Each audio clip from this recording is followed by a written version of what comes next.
हमारे आचार्य चरण, जिस परंपरा में हमारी दीक्षा हुई, श्री रामानुजाचार्य। तो रामानुजाचार्य जी के दामाद थे, उनका नाम था लालाचार्य। क्या नाम था? श्री लालाचार्य जी। बहुत सुंदर चरित्र, ध्यान से सुनना। तो श्री लालाचार्य जी रामानुजाचार्य जी से दीक्षा ली उन्होंने। तो दीक्षा लेने के बाद उन्होंने एक दिन आचार्य चरण से पूछा कि आप अपने शिष्य को कुछ आज्ञा दीजिए। तो रामानुजाचार्य जी ने आज्ञा दी, सब में ठाकुर जी का दर्शन करो, सब में परमात्मा को देखो। तो लालाचार्य जी बोले, गुरुदेव क्षमा, आपकी आज्ञा काटना तो नहीं चाहिए मुझे, लेकिन मैं जो बात है वो स्पष्ट कह दूं। क्या? मैं भगवान को सब में नहीं देख सकता। इंसान इंसान है, भगवान भगवान है, मैं उनको कैसे देख लूंगा साथ में? तो रामानुजाचार्य जी बोले, मुझे ये बात बहुत अच्छी लगी आपकी। ये कई लोग होते हैं ना कि गुरु ने कुछ कह दिया, कर तो नहीं सकते, लेकिन जबरदस्ती दिखाने के, हाँ हाँ गुरुदेव आप तो बस आज्ञा करो, जो कहेंगे वो करने को तैयार हैं, आप तो बस कहने की देरी करो। ऐसी बड़ी बड़ी बातें नहीं की, आपने स्वीकार किया कि मैं नहीं कर पाऊंगा। सब लोग इधर देखो, ध्यान से सुनो। तो लालाचार्य जी बोले कि मैं सब में परमात्मा को नहीं देख पाऊंगा, कोई और आज्ञा कर दीजिए। तो दूसरी आज्ञा करते हुए आपने कहा कि सब में अपने गुरु को देखने लग जाओ, गुरु का दर्शन सब में करने लग जाओ, ये आज्ञा का पालन कर लो। लालाचार्य जी फिर से बोले, क्षमा करें मैं ये भी नहीं कर पाऊंगा, सब में अपने गुरु मेरे गुरु हैं, सब में उनको कैसे देख लूंगा मैं? तो रामानुजाचार्य जी बोले, तीसरी आज्ञा। बोले क्या? जो भी तिलक, जो भी कंठी और जो भी धोती या फिर किसी भी रूप में वैष्णव रूप में दिखे, उसको अपना कोई संबंधी मानो। लालाचार्य जी बोले, हाँ ये कर सकता हूं। भले ही नाम नहीं जानते, पहचानते नहीं है, गांव नहीं पता, कुछ नहीं, पर जो भी वैष्णव भेष में दिख जाए उसको अपना कोई संबंधी मान लो, ये काम कर लोगे? बोले हाँ ये कर लेंगे। बोले बस हमारी आज्ञा है, आज के बाद तिलक धारण करने वाले, शिखा धारण करने वाले, गले में कंठी पहनने वाले, धोती पहनने वाले वैष्णव कहीं से भी हैं, उनको तुम अपना संबंधी मानोगे। लालाचार्य जी बोले ठीक है। लालाचार्य जी की स्थिति ऐसी हो गई कि जैसे ही कोई तिलकधारी दिखता ना, तो अपनी पत्नी से बोलते, देखो अभी क्या, हमारे छोटे भाई आ रहे हैं, तो थोड़े युवा दिखते, थोड़ा अच्छा शरीर होता है, युवा हैं, तो देखो हमारे छोटे भाई आ रहे हैं, तुम्हारे देवर आ रहे हैं। नाम नहीं पता है, गांव नहीं पता है, लेकिन पहुंच जाते, आइए आइए आइए भैया, कब आए? तो सामने वाला कहता, आप कौन? अरे हम दोनों बचपन के बढ़िया भाई हैं, दूर के भैया हूं मैं तुम्हारा, हमारा परिवार एक ही है। बोले कैसे, थोड़ा बताओ तो, हमारा परिवार एक। बोले बाद में बात करेंगे, घर चलो पहले। घर लेकर के आते, पैर धोते, घर में बिठाते, भोजन कराते, उनके अंग पर इत्र लगाते, इतना उनका सम्मान करते कि वो व्यक्ति भूल ही जाता पूछना कि हम भैया कैसे हैं दोनों। 2-4 दिन खातिरदारी करते, ठीक है भैया अगली बार जरूर आना। बोले हाँ आऊंगा। कोई वयोवृद्ध दिखते, तिलक गले में कंठी पहने दिखाई देते, पत्नी से कहते, देखो घूंघट कर लो। बोले क्यों? तुम्हारे चाचा ससुर जी आ रहे हैं। मतलब जो तिलकधारी है, जो शिखा सूत्रधारी है, जो वैष्णव भेष में है, वो मेरा है। ये लालाचार्य जी ने नियम ले लिया। एक बार की बात, पूरे नगर में हल्ला जैसा फैल गया था कि लालाचार्य जी के तो सब संबंधी हैं, तिलकधारी हों, कंठीधारी हों, धोतीधारी हों, सब इनके ही हैं। अच्छा आप एक बात सुनेंगे हमारी, आज भी संसार में ऐसे लोग हैं, पर वो तिलकधारियों को संबंधी नहीं बनाते, वो धोती वालों को, कंठी माला वालों को नहीं बनाते, दाम वालों से संबंध बना लेते हैं। जैसे दिखाई देता खूब दाम है, भैया आप हमको हमारे काका जी जैसे लगते हो, हम चाचा बोल लिया करें आपको। हाँ बोल लो भैया, क्या बुराई है। अब बहन जी आप तो हमको मौसी जैसी, हमारी मौसी बिल्कुल आपकी जैसी दिखती थी, पता है ना कि मर्सिडीज से उतरे हैं बाहर, आप तो मौसी हो हमारी। मौसी जी, अब तो दूसरा कोई पूछे ये तुम्हारे भतीजे हैं? नहीं, वो हमको धर्म की मौसी बना लिया उसने। वो धर्म की मौसी नहीं है, दाम की मौसी है, दाम के चाचा, दाम के जीजा जी। कई लोग ऐसे मिलते हैं मुझे, दुनिया में घूमते हैं ना, हमको बहुत लोगों की परख भी हो गई है। जैसे ही दिखता है कि धनी मानी व्यक्ति है, बहुत ज्यादा संपन्न व्यक्ति है, तो हमारा मन होता है कि संबंध न भी बना सके तो कम से कम मित्र तो बना लें इसको। वैष्णव का उल्टा रूप होता है, जैसे दिखता है कि तिलक स्वरूप सुंदर धारण किया है, गले में कंठी पहनी है, एकादशी नियम करते हैं, ठाकुर जी की कथा सुनते हैं, इससे कोई संबंध बना लेते, इससे कुछ अपना संबंधी बना लेते। लालाचार्य जी ने संबंध बनाए।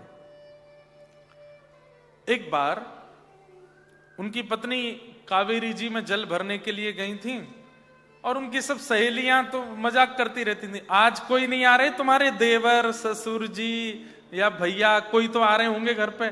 तो लालाचार्य जी की पत्नी कहती मजाक मत बनाया करो, मेरे पतिदेव का नियम है, मैं उसका पालन करती हूं। जो भी तिलक शिखा सूत्र में है वो सब हमारे संबंधी है। इतने में ही एक लाश बहती हुई जा रही थी नदी से, एक शव बहता हुआ जा रहा था, उनके गले में कंठी थी। शव के गले में कंठी देख करके वो जो सहेलियां थी बोली अरे घूंघट कर ले। बोले क्यों? कहीं तेरे देवर तो नहीं जा रहे, देख। और शव का जैसे ही दर्शन किया, शव के गले में कंठी देखी, पत्नी दौड़ करके गई। अच्छा एक बात तो है बंधुओं, सुंदर पत्नी मिल जाए, योग्य पत्नी मिल जाए, अच्छा भोजन बनाने वाली मिल जाए, अच्छा बोलने वाली मिल जाए, आपकी बात मानने वाली मिल जाए, या पत्नियों को ऐसे पति मिल जाए,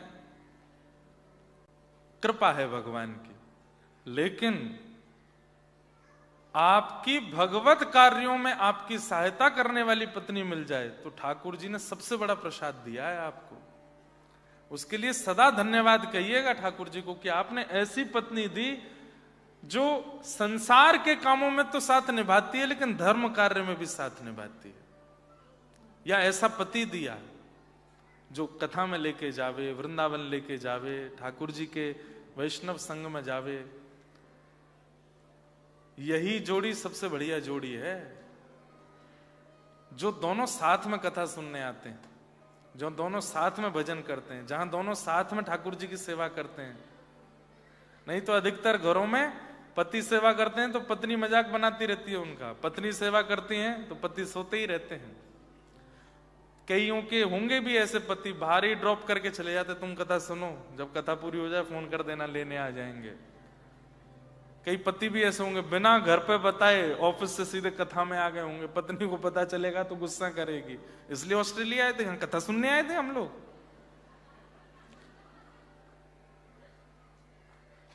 लेकिन दोनों वैष्णव हैं तो ये बहुत बड़ी कृपा है ठाकुर जी की, बहुत बड़ी कृपा है। इसको ठाकुर जी की कृपा मान करके कभी कभी पत्नी तो छूती है पति के, पति भी छू ले पत्नी के। जय हो, तुम हमारी धर्म में साथ देती हो। अगर बगल में बैठी हो तो छू लो, दूर बैठी हो तो कथा के बाद छू लेना। ये हंसने वाली बात क्या है? हम किसको प्रणाम करते हैं, हम वंदन किसको करते हैं? जिसके कारण हमारे जीवन में कुछ अच्छा हुआ, जिसके कारण हमारे जीवन में ज्ञान आया, जिसके कारण हमारे जीवन में ठाकुर जी आए, हम उसको प्रणाम करते। कर लो। कईयों के घर में भक्ति नहीं थी लेकिन कोई बालक का ऐसा जन्म होता है, वो बालक उनको भक्त बना देता है। वो बालक पूजनीय है, बालक वंदनीय है। तो लालाचार्य जी की पत्नी दौड़ करके गई और श्री लालाचार्य जी को जाकर के सब वृतांत बताया। बोले कि नदी में एक बहता हुआ शव जा रहा था, गले में कंठी पहनी हुई है, और मेरी सखी बोल गई थी कहीं तेरे देवर तो नहीं। ये सुनते ही लालाचार्य जी मूर्छित हो गए और जब होश में आए तो रोने लगे। मेरे भाई कहां चले गए? नाम भी नहीं जानते, शव का पता भी नहीं जानते, कोई कैसे इतना रो सकता है? और बाहुविह्वल रोते हुए श्री लालाचार्य जी गए और नदी से उस शव को लेकर के अपने घर आए। घर में आके घर के सदस्य की जो जो क्रिया होती है वो सब लालाचार्य जी कर रहे हैं। हाथ में पिंड लगाना, उनका श्रृंगार करना, अर्थी बनाना। पूरे गांव को निमंत्रण दे के आए, मेरे भैया चले गए, आप सब लोग शव यात्रा में आओ। शव यात्रा में सब आ गए, पर आपस में सब कानाफूसी कर रहे हैं। ये क्या बुद्धि है? ठीक है, तुम सबको संबंधी मान के घर ले आते हो, भोजन कराते हो, यहां तक बात ठीक है, अंतिम संस्कार कर रहे हो। लेकिन लालाचार्य जी अपनी गुरु की आज्ञा कितनी मानते हैं। अर्थी पर लेकर के और पूर्ण बिल्कुल वैसे ही रो रहे हैं जैसे छोटा भाई चला गया हो। और लेकर के गए, संस्कार किए, संस्कार करके घर आए। घर आकर के अपना पूरा मुंडन आदि सब करवाया और जो 13 दिन के पूरे नियम होते हैं शुद्धि के, वो सब करने लगे। गांव के लोग मजाक बनाने लगे। 13वें दिन ब्राह्मण भोज था। लालाचार्य जी ने नगर के ब्राह्मणों को कहा कि हमारे भाई चले गए हैं, उनके ब्राह्मण भोज में आप सबको आना है। उन ब्राह्मणों ने कहा, जाति का पता नहीं, कुल बिरादरी खानदान का पता नहीं किस लावारिश शरीर को लाके संस्कार कर दिया, बोलता उसके 13 ही ब्राह्मण भोज में हम तो नहीं आएंगे। और पूरे नगर में एक भी ब्राह्मण नहीं आया प्रसाद पाने।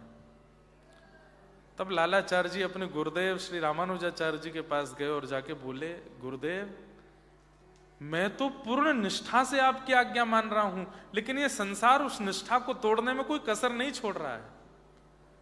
मैंने अपने भाई का अंतिम संस्कार किया, आपने कहा कंठीधारी तिलकधारी सब तुम्हारे संबंधी हैं, कोई भी ब्राह्मण भोज में नहीं आया। तब रामानुजाचार्य जी बोले, ठाकुर जी से प्रार्थना करो, अगर तुमने नियम का पालन अच्छे से किया होगा ठाकुर जी कृपा करेंगे। ठाकुर जी से प्रार्थना की। बंधुओं, वैकुंठ से एक सीढ़ी प्रकट हो गई पृथ्वी के लिए और वैकुंठ के ब्राह्मण आए हैं लालाचार्य जी के यहां 13 की प्रसादी पाने।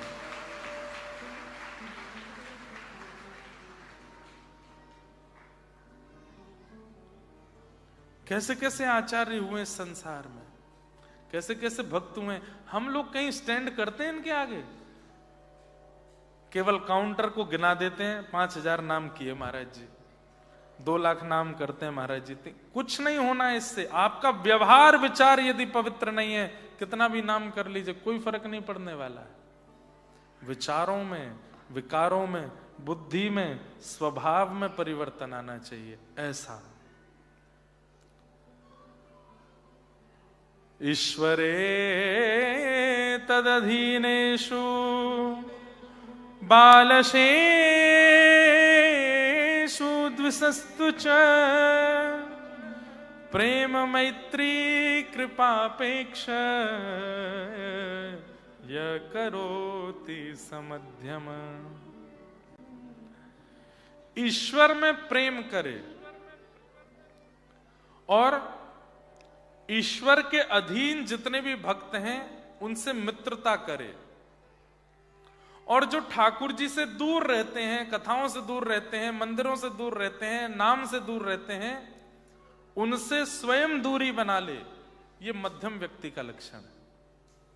ठाकुर जी से प्रीति करे, ठाकुर जी के भक्तों से मित्रता करे और ठाकुर जी से दूरी बनाने वालों से स्वयं दूरी बना ले। तजोरे मन हरि विमुखन को संग, जाके संग कुमति उपजत है, पड़त भजन में भंग। तजोरे मन हरि विमुखन को संग, तजोरे मन हरि विमुखन को संग। उपेक्षा करो उन लोगों की जो ठाकुर जी से दूर करने वाले हैं या दूर रहते।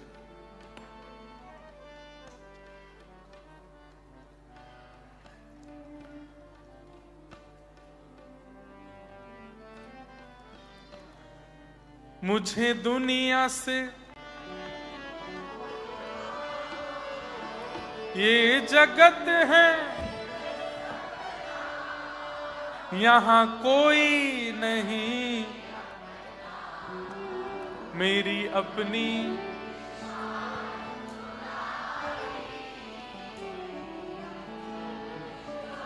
आप लोग गाओ, हम सुनते हैं।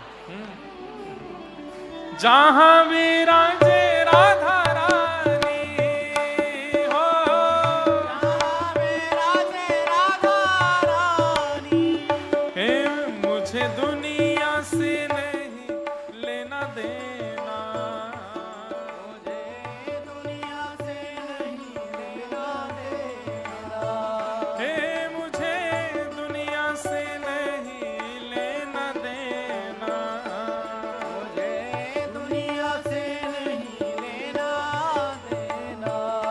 ओ ये जगत है एक सपना, ये जगत है एक सपना,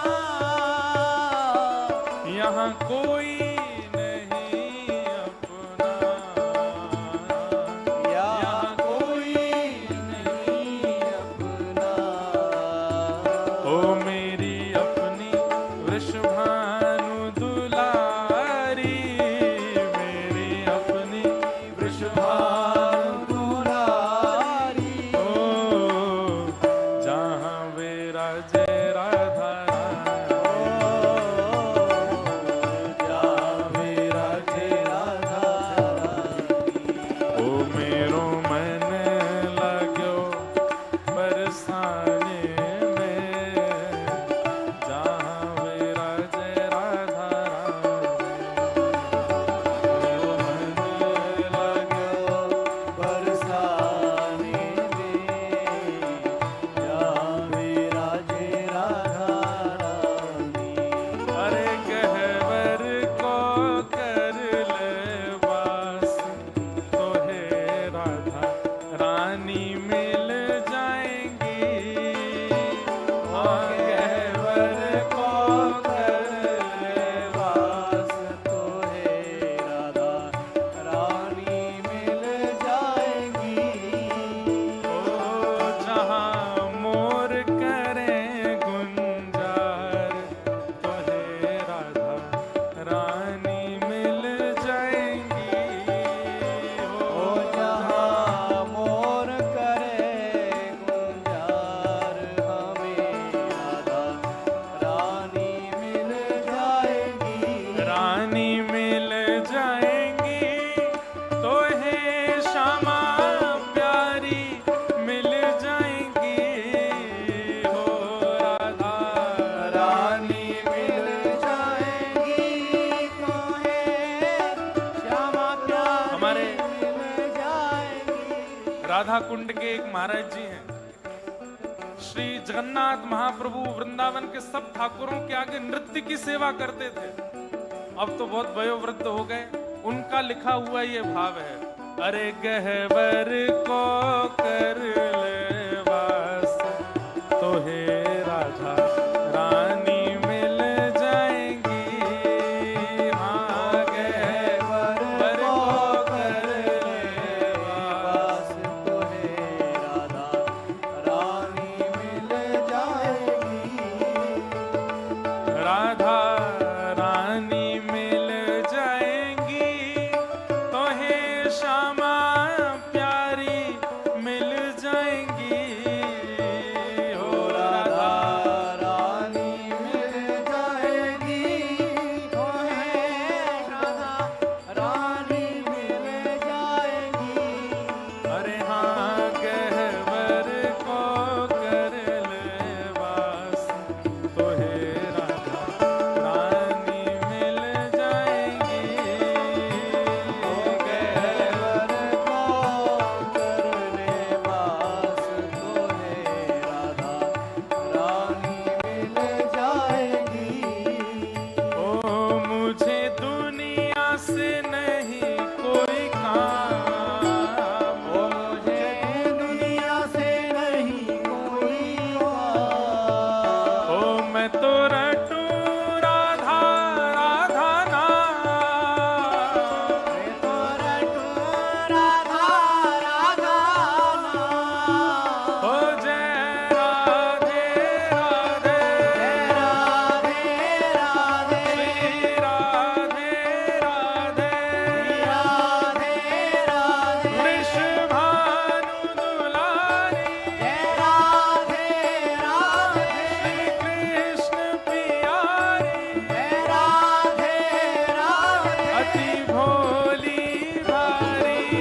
श्याम दीवानी मेरे मन में विराजे श्याम दीवानी ओ जहाँ विराजे राधा जहाँ विराजे राधा तो मेरो मन लाग्यो बरसाने में जहाँ विराजे राधा मेरो मन लाग्यो बरसाने में जहाँ विराजे बोलो वृषभानुसुते